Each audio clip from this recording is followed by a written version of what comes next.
basically one and the same thing, really. So Yeah. I have, like, basically from the beginning. So when I was 13, it was like my rites of passage. So I walked in on my brother using heroin at the age of 13. And by the time I was 14, he was walking into my bedroom saying, "Hey, can you help me get off heroin?" And I was like, "Sure." And so basically what we did that night was took amphetamines and smoked weed and had my first cigarette and drunk alcohol. And that was my first episode of rehabilitation at the age of 14. And I thought, well, this was like a really, like, I'll never forget that night. It was like one of the most amazing nights of my life. It was, I just had, the first time I ever took drugs, and had a really great time. I'll just be honest about it. Yeah. And what happened was I in that moment, I knew that's what I wanted to do. I wanted to work in drug rehab, and it was like my rites of passage into working in that. But what ended up actually happening was, by the time I was 19, I was using so much drugs myself. I ended up with psychosis and a lot of other mental health issues. I was depressed. I was highly anxious, paranoid.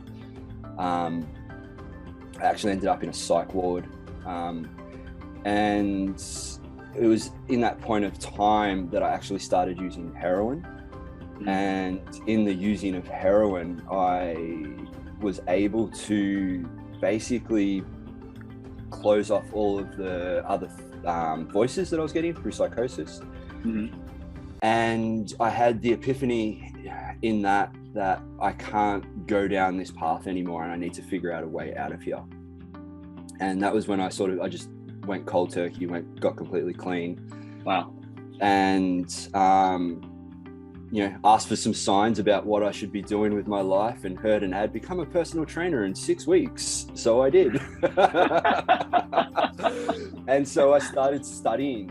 I heard the saying, an idle mind is the devil's playground. And I thought, right, I've got to use my mind. And I started studying, and in studying personal training, I fell in love with the human body. And it was like love at ATP. I heard the word ATP and energy transfer in the body, and I was just like, what is this? I need to know more. And from there, I went on and studied remedial massage, and had all this weird stuff happening to me when I was massaging people, and I could just, I don't know what was going on, and I was just like really loving it. And I'd leave there feeling high after getting massaged myself. So I was like, oh, there's something more to this.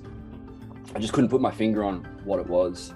Yeah. And I still didn't feel quite satisfied with that. I was just like, I need something else. And I had never finished high school, and I'd always sort of punished myself about it. And I was like, right, I'm going to go finish high school. I was 23 at this time. And so I enrolled to finish high school. And at the end of finishing high school, my brother was actually going to jail. And as he was walking out the door, he hands me this book, and he says, "My counselor gave me this. You should probably read it."